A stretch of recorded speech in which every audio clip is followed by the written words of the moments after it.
సహోదరుల సహవాస కూడిక మరి ఈరోజు జిమ్మన్న సహకారంతో జరిగించబడుతుంది.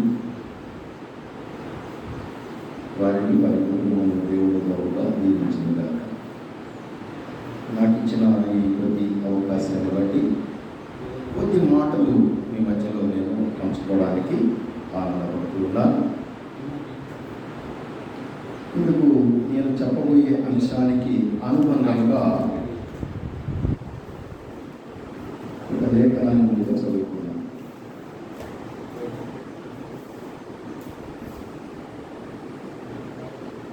అపోస్తలుడైన పౌలు తన ఆత్మీయ కుమారుడైన తిమోతికి రాసిన 2వ పత్రిక 2వ అధ్యాయము 15వ వచనం. దేవుని ఎదుట యోగ్యునిగాను సిగ్గుపడనక్కరలేని పనివానిగాను సత్యవాక్యమును సరిగ్గా ఉపదేశించువానిగాను నిన్ను నీవే దేవునికి కనబరుచుకొనుటకు జాగ్రత్త పడుము. అపోస్తలుడైన పౌలు తనకు ఆత్మీయ కుమారుడిగా భావించేటువంటి తిమోతికి ఈ పత్రిక రాస్తూ ఉన్నారు. జాగ్రత్త చెప్తూ ఉన్నారు. అంటే మనము కూడా అనుభవము కలిగిన వారు జాగ్రత్త చెప్పినప్పుడు దాన్ని స్వీకరించాలి, దాన్ని అనుసరించాలి. అప్పుడే మనము ఏమవుతాము? యోగ్యులము కాగలుగుతాము. యోగ్యులము కాగలుగుతాము. ఈ పనికి ఎవరిని ఎలా నియమించాడా, ఎలాగైనా నియమించాడా దేవుడు ఈ పని చేయడానికి అని ఆలోచన చేసినట్లయితే, పాత నిబంధన కాలంలో కొంతమందిని ఎన్నిక చేసుకున్నారు. కొంత జనాన్ని నా జనాంగము అని చెప్పుకున్నాడు. ప్రపంచమంతటా ఉన్న జనాన్ని చెప్పలేదు, కానీ కొందరిని నా జనాంగము అని చెప్పుకున్నాడు. వారి కొరకు కొందరిని ఏర్పాటు చేసుకున్నట్లుగా మనం చూస్తాం. ఎవరు పడితే వారు అప్పుడు బోధించలేదు. దేవుడు ఎవరిని ఎన్నిక చేసుకున్నారో వారే బోధించినట్లుగా మనకి పాత నిబంధన కాలంలో మనకు కనబడుతుంది.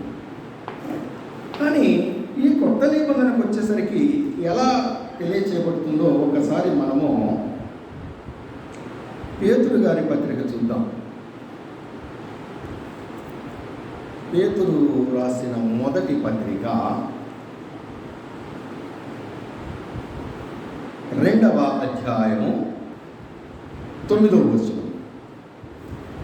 కొత్త నిబంధనలో ఇలాగ చెప్పబడుతూ ఉన్నది.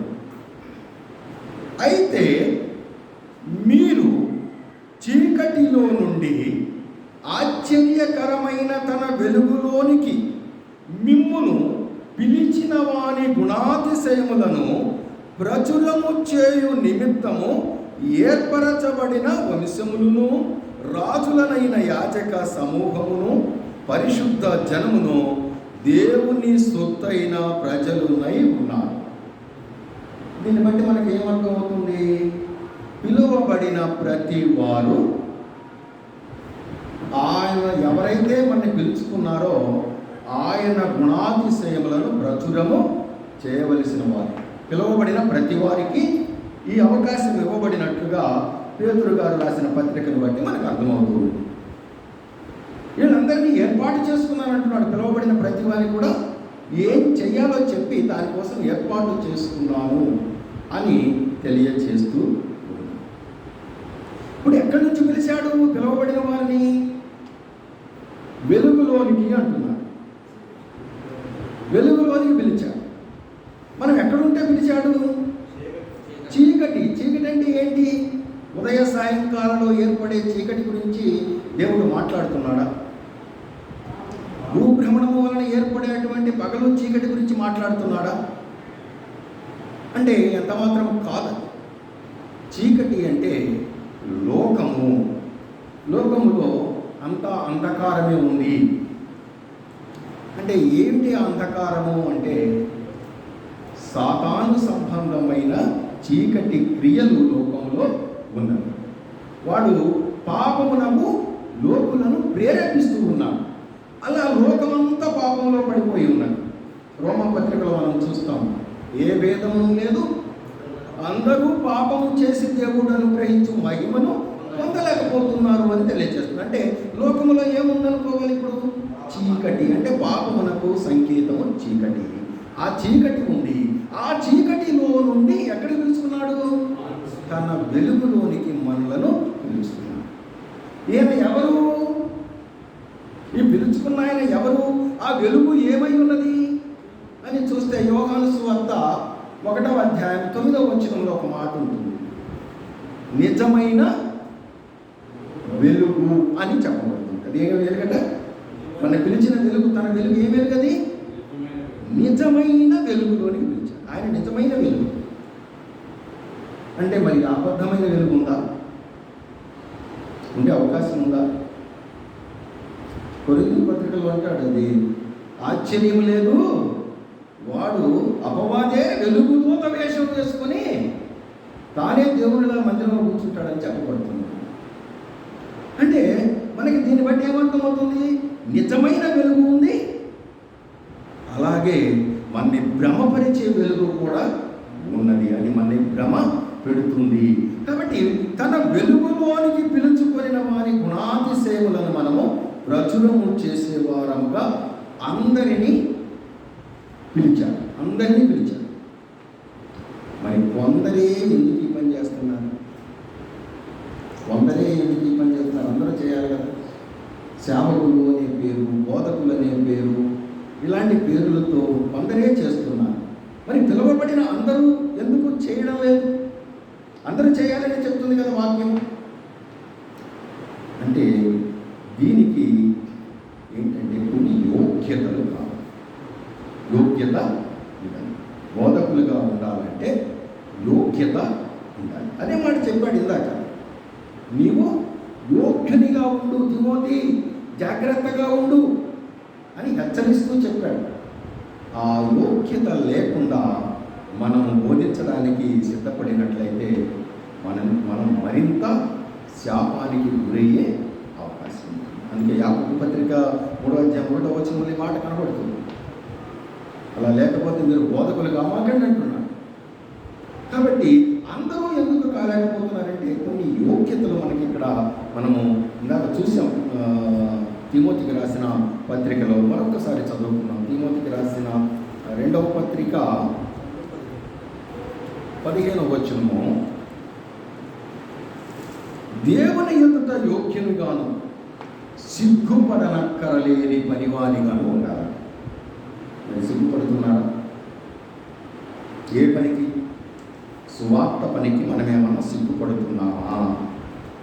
సువార్త సేవ విషయంలో మనమేమన్నా సిగ్గుపడుతున్నామా? ఇది మనం చూసుకోవలసినటువంటి విషయం. ఎవరు చెప్పరు దీనికి.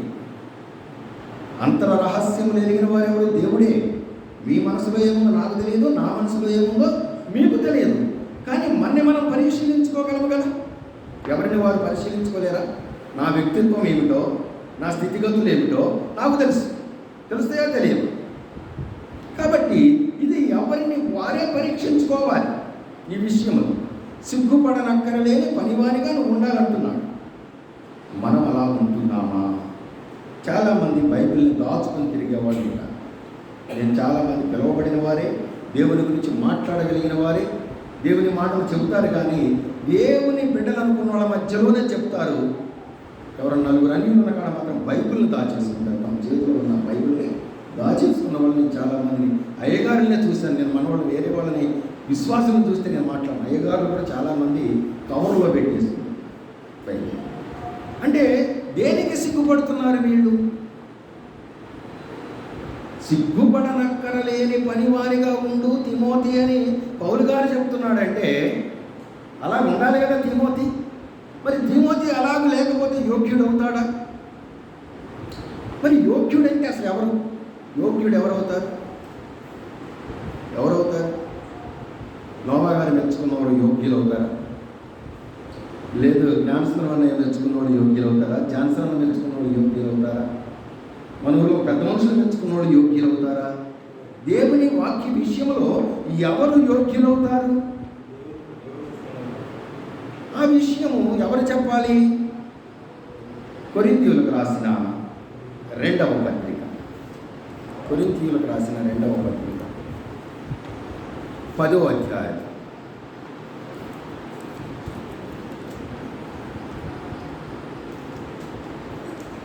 18వ వచనం చదవండి ఒకసారి. ప్రభువు మెచ్చుకొనువాడే యోగ్యుడు గాని తను తానే మెచ్చుకొనువాడు యోగ్యుడు. చాలా మంది జబ్బలు తరుచుకుంటారు, శభాష్ నేనని యోగ్యుడైపోతారా? ఎవరు మెచ్చుకుంటే యోగ్యులం అవుతామో వారు మెచ్చుకోవాలి, అప్పుడే మనం యోగ్యులం అవుతాం. నీవు యోగ్యునిగా ఉండు అని తిమోతికి చెప్పాడు. అప్పుడు తిమోతి ఎలా పనిచేయాలి? పౌలు గారి మెచ్చేలాగా కాదు, ప్రభువు మెచ్చేలాగా పనిచేయాలి. పౌలు గారి మాటకు విధేయత చూపించాలి, ఆ మాట ప్రకారం ప్రభువు మెచ్చుకునేలాగా పనిచేయాలి. ఆ పని నువ్వు చెయ్యి తిమోతి, అప్పుడే నువ్వు యోగ్యుడు అవుతావు. ఎవరు మెచ్చుకోవాలి? ప్రభువు మెచ్చుకోవాలి. నా గురించి నేను చెప్పుకుంటే నాది డబ్బా, నేను ఎంత కొట్టుకున్నా నేను గొప్ప, అది ఇదని నేనే చెప్పుకోవచ్చు. కానీ మరి ప్రభువుకు పనికి వచ్చే మాట అందులో ఒక్కటి కూడా లేకపోతే నేను యోగ్యుడిని కాగలనా? ఎంత మాత్రం కూడా నేను యోగ్యుడిని కాలేను. అందుకే అపోస్తలుడైన పౌలు కొరింథీలో ఉన్న సంఘానికి పత్రిక రాస్తూ ఈ విషయాన్ని తెలియజేస్తూ ఉన్నాడు. ప్రభువు మెచ్చుకునేవాడే యోగ్యుడు కానీ తన్ని తాను మెచ్చుకునేవాడు యోగ్యుడు కాలేడు. కాబట్టి చాలామంది ఈ యోగ్యత లేక పిలువబడిన వారు సేవ చేయలేక, పిలువబడిన వారు అందరూ చేయాలి కానీ కొందరు చేయలేకపోతున్నారంటే కారణము ఇది అని మనకి అర్థమవుతూ ఉన్నది.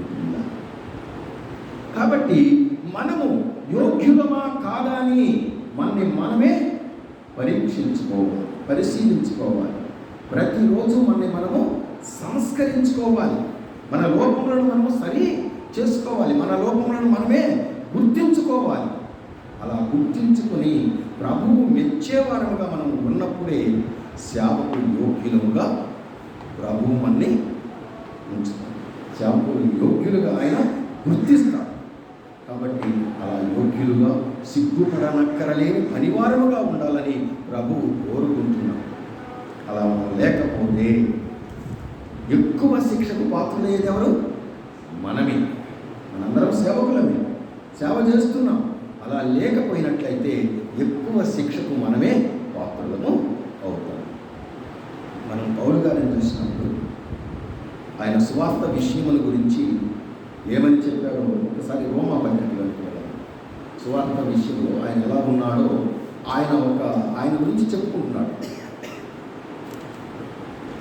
అంటే ఆయన చెప్పుకుంటే రైటా అని కాదు, కానీ ఆయన ఒక ఉన్నతమైన సేవ చేసినటువంటి వ్యక్తి. ఆయన చెబుతున్న మాటను మనం ఒకసారి చూద్దాం. 1వ అధ్యాయం 16వ వచనం, రోమా పత్రిక 1వ అధ్యాయం 16వ వచనం చూడండి.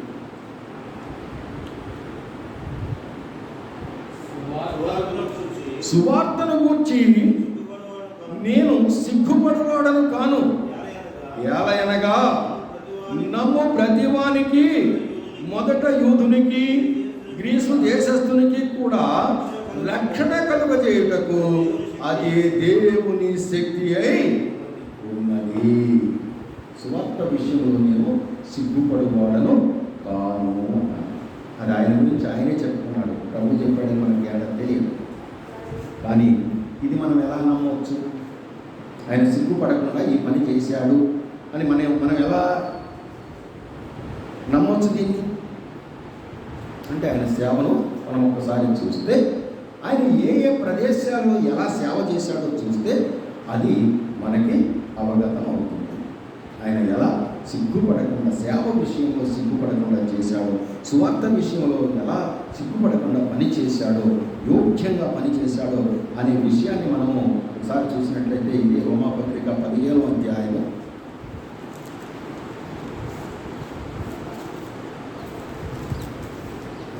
18వ వచనం.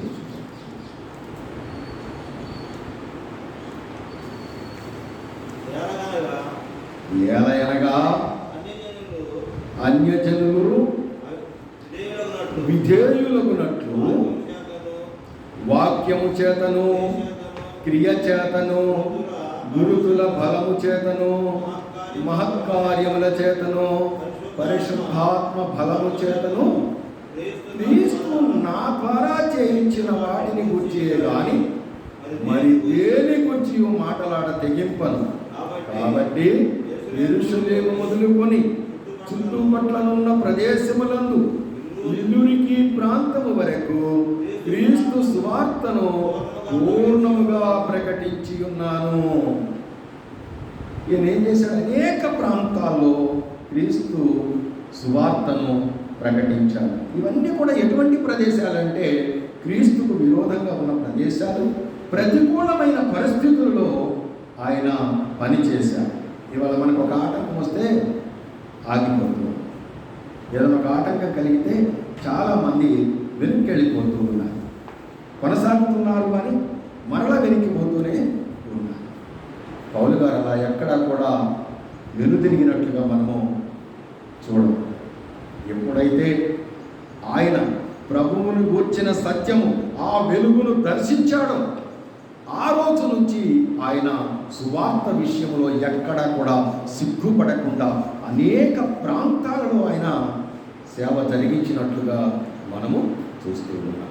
కాబట్టి మరి పౌలు గారు యోగ్యుడని చెప్పగలమా అంటే ఖచ్చితంగా ఆయన ప్రభువు మెచ్చిన యోగ్యుడు.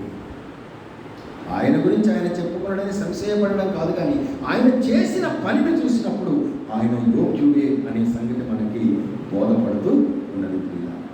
అలాగే మనము పాత నిబంధనలో కూడా చూస్తే ఒక భక్తుల గురించి చెప్పబడుతూ ఉన్నాడు. దావీదు గారి గురించి దేవుడే సాక్ష్యము చెప్పినట్లుగా మనము చూస్తాం. అపోస్తల కాలంలో మనకి ఆ సంగతి కనబడుతూ ఉంటుంది. ఎందుకు మనం లోకంలో చాలా మందిని చూస్తే ఎవరికి వాళ్ళే సాక్ష్యాలు చెప్పుకుంటారు. సాక్ష్యాలు చెప్తారు కదా, సాక్ష్యాలు చెప్పడం విన్నాం కదా, చాలామంది సాక్ష్యాలు చెప్తారు. మన సాక్ష్యం దేవుడికి అవసరం. మన బ్రతుకేంటో ఆయనకి తెలిసిన పుస్తకం, మన బ్రతుకులో ఏముందో ఆయనకి తెలుసు. మనం సాక్ష్యం చెప్పుకొని ఏం చేస్తాం? దేవుడే మన గురించి సాక్ష్యం చెప్పేలా మనం ఉండాలి. అప్పుడే మనం యోగ్యులం. అలా కాకపోతే మనం యోగ్యులం కాదని వాక్యం తెలియజేస్తుంది. కాబట్టి దేవుడే మనలను యోగ్యుడిగా అంగీకరించాలి. అలా లేకపోతే మనము యోగ్యులము కావు కనుక మరి ఆ యోగ్యమైనటువంటి సాక్ష్యమును పొందేవారముగా మన పనిలో మనం ఉండాలి. దావీదుల గురించి చెప్పినప్పుడు ఆయన అంటాడు, నేను యెషీ కుమారుడైన దావీదును కనుగొంటిని, ఆయన నా ఇష్టానుసారుడైన మనుషుడు, ఆయన నా ఉద్దేశములని నెరవేర్చును అని తెలియజేస్తున్నాడు. దేనిని బట్టి ఆయన్ని అంత గొప్ప సాక్ష్యం ఇచ్చాడు? ఆయనలో లోపం లేదా? మానవులుగా ప్రతి వారిలో లోపాలు ఉంటాయి, కానీ దావీదు సరిచేసుకున్నాడు. దావీదు ఆ పాపము తెలియబడినప్పుడు, తాను చేసినటువంటిది తెలియబడినప్పుడు వెంటనే 51వ కీర్తన మనం చదివితే ఆయన ఎలా పశ్చాత్తాపడ్డాడో మనకి అర్థమవుతుంది. అలా దేవుని ఎదుట ఆయన పశ్చాత్తాపడి తన పాపముల గురించి ఒప్పుకున్నాడో అప్పుడు ఆ తరువాత ఎప్పుడు కూడా ఆయన పాపము జోలికి వెళ్ళలేదు. అందుకే దేవునికి యోగ్యునిగా దావీదు కనపడ్డాడు. ఆయన అన్ని కీర్తనలు రాసి ఆయనని రచన చేశాడు. దేవుణ్ణి చేశాడా లేదు? ఆయన సువార్త ప్రకటన చేసినట్లే కదా ఆ కీర్తనల ద్వారా. ఆయన కూడా యోగ్యుడు కనుక ఆ సువార్త సేవను జరిగించాడు. కాబట్టి మనందరము యోగ్యులము కాబట్టే మనము కొనసాగుతూ ఉన్నాము ఈ సేవను. కాబట్టి మరింత యోగ్యులవుటకు, మరింత సంపూర్ణులమవుటకు సాగిపోతూ అనేకులను ఈ సేవా పరిచర్యకు గురికొలిపే వారముగా మనందరము ఉండాలనే మనం యోగ్యత విషయంలో, సిగ్గుపడే విషయంలో వెనుకకు వెళ్లకుండా దేవుని వాక్యమునకు విధేయులమై ఆయన సువార్తను ప్రకటించే విషయంలో నాణ్యతగా, ప్రమాణప్రదంగా మనం ఉండి దానిని కొనసాగించి దేవుని మాటల చేత మనము అనేకులను ప్రేరేపించే వారముగా కొనసాగుదాం.